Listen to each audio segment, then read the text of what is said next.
These aren't just boys. I have a dude from Sylvania that was brought in. He was 28 years old. I'm 19. He's just big. He's like, don't drop. You know, and so the thing about cheerleading, which is so crazy, is that you don't have a second chance. That's what I love about it. It really puts you on the spot. And once you get to that level, it's you and a girl, okay? And you gotta do this crazy trick with her. And it's always your fault if she drops. I don't care what you did in there, it's your fault, son. Because you're the guy. And she looks at you and she says, please don't drop me. You say, I got you. You know, you don't let her know. And that's similar to a lot of you. You guys might have employees. They don't know. They don't know what's happening. They don't know that the contract hasn't gone through yet. It might go through. I know the contracts before have gone through. And like, I'm glad that they went through. And I'm going to the bank right now and I'm listen, don't worry about it. 2 more weeks, I promise you I got this. No one knows you have to hold that burden. That's what I like about cheerleading, it's so real. So the first year, this is sophomore year, when I achieved my goal, but the first year, my freshman year, I was thrown into that situation, right? And didn't have the skills to be on the team, didn't have the grades to be on the team, and I dropped my flyer on live television. I was the only person that dropped, and we got third that year. University of Kentucky does not get third, period. In cheerleading, they had gotten over 20 national championships since 1985. That is a record of like 75% chance they're going to win every year. Last person that dropped got kicked off the team. Not just that team, but they got blackballed.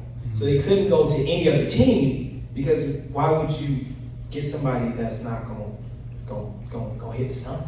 Why would you do that? That's stupid. So I was in a very particular situation. You know what I'm saying? And remember, I started this journey when I was 8 years old. I knew where I was going since I was 8. And I remember being in that moment. And I was sitting relief. And the girl was like, please don't drop me. I said, I got you. And I remember we was in warm-ups. And in warm-ups, we didn't hit the stunt. And I wanted to hit the stunt. I wanted to do the stunt like 2 or 3 more times. Because I knew if I got 2 or 3 more times, that I'll be able to hit this stunt. And we would be good for this competition. But I also knew that if I asked this girl to do this stunt 2 or 3 more times, she's going to get nervous and she's going to make me drop this stunt. I got to go out there cold. So I looked at myself in the mirror because everything I've done has been done towards cheerleading. I had started a business in college that is connecting with college coaches that has to do with cheerleading. I'm going to leave college and start cheerleading gyms around the nation that has to do with cheerleading. So if I drop this stunt, I'm out of the industry. So I remember being there, I grabbed the girl's hands, and I tell myself, the next 5 seconds of your life is going to turn to the rest of your life. Ding, ding. Throw it up. I had no idea whether I was going to make it or I didn't make it. Well, good thing is, I made it. Right. We achieved high success. And I remember coming off of that high, getting a national championship ring, everybody saying congratulations, all that great stuff. And I remember going back to my apartment after all the parties and stuff like that. And I was walking around, I said, this ain't it. Something's wrong here. Since I was 8, I put in all the work, every work to get here, to get this ring. This doesn't symbolize it. This doesn't show you the work. I put in all that effort to get to this point just for somebody to tell me good job. Yeah, I knew I did a good job. I didn't need you to tell me that. I put all that work in, years of work. So the question is, why am I feeling this way? And what do I do now? That's a good question. A lot of people try to give back. A lot of people try to seek other successes. Well, I just tried to do other successes. I was like, I'm gonna make some money. So at this point, I looked at my coach and I said, Coach, I've been doing this for a while. I said, cheerleading is a $4 billion industry. I said, I don't need the whole pie, I just need some crumbs. And that'll be good for me. He said, okay, cool. And then we went to business together. So then I started making money. You know, fast forward, of course. Sure, I'm assuming like most of you guys make good money. Everybody, you know, we're comfortable, right? So, started making money. And I don't remember when, but I got to the point to where I realized, John, in 5 years, there's nothing in this world that you won't be able to get.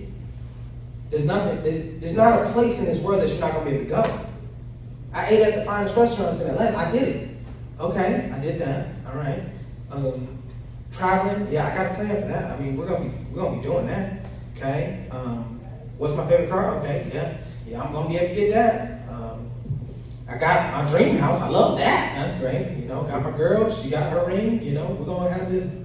You know, amazing. What else? What am I doing? Why am I still achieving this type of money? You see what I'm saying? Because at this point, I don't need any more. You see what I'm saying? But I still want. There's still something inside of me that burns. There's still something inside of me that wants more. So the question is, why?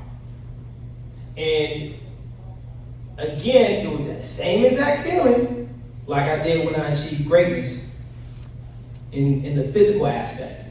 Now I've achieved greatness in the financial aspect. You see what I'm saying? So I'm missing something here. And it didn't hit me what I was missing until one of my employees showed it to me. She ain't showed it to me on purpose. This employee that I had was named Miss Denise. Okay, Miss Denise, I do childcare, so I'm giving back too. So now I'm giving back. So I'm giving back. I made physical success. I made financial success. I am giving back. I have a great fiance. You know, we got a house. We going on vacations. We doing everything that we're supposed to be doing, right? Family life is going good. I mean, you know, all that. Okay, what is it? Every day she come in the door. She's literally from the island. She's like, hey, John, how you doing? How you doing? Great job, great. She's loving life. I'm sitting here stressed every day. Of course I'm stressed. I gotta do all this stuff, right? I have all these things that I have to figure out. Okay? But every day she seems to be more happy than I am, and she is making $10 an hour. She's making 10. She is 56 years old, making $10 an hour.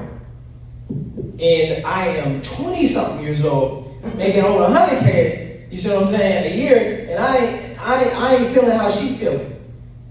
Something's wrong here, because I thought to myself, if I was 56 years old and I was making $10 an hour, I would be to myself, yeah, I failed, and I would just be on, like, I jacked up, I don't know where I went wrong, it's time to invest in my kids, hopefully they'll do better than me. She wasn't feeling none of that. So she has something here that I don't have. And the key was, she had contentment, she had happiness. So that's the why. Anything you do in your life is to build on your happiness. Like, you're not just getting, like, if money made you unhappy, you wouldn't seek money. If helping people made you unhappy, you wouldn't seek it. If being physically fit and having abs didn't make you happy, you wouldn't seek it.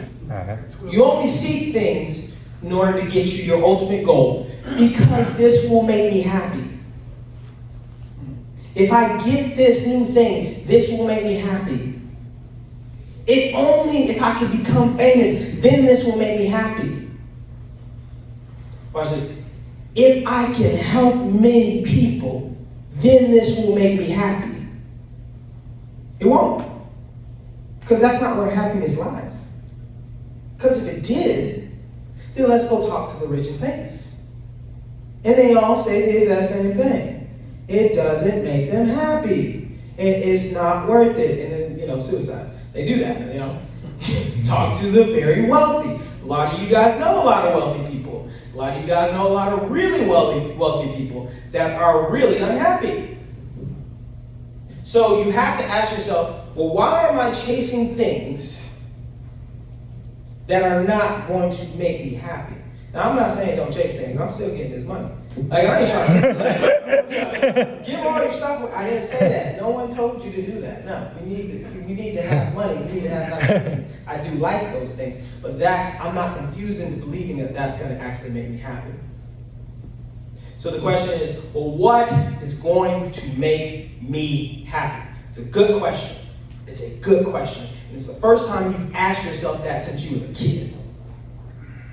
Really ask yourself that.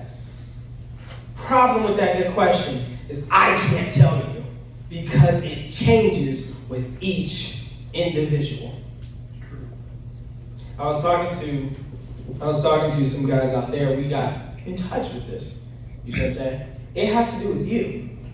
I remember coming to this kind of breakthrough moment where I had to figure out what was making me happy. And the first, beyond understanding what would make me happy, I had to first understand the things that were making me unhappy. One of the things that really made me unhappy was rejection. I hated getting rejected. I hated that. I hated when I went up to somebody and, I'd be like, hey, my name is John Marsh, yada, yada, yada. I'm doing all this stuff. Yeah, they blew me up. I hated them. I hated it more than most people.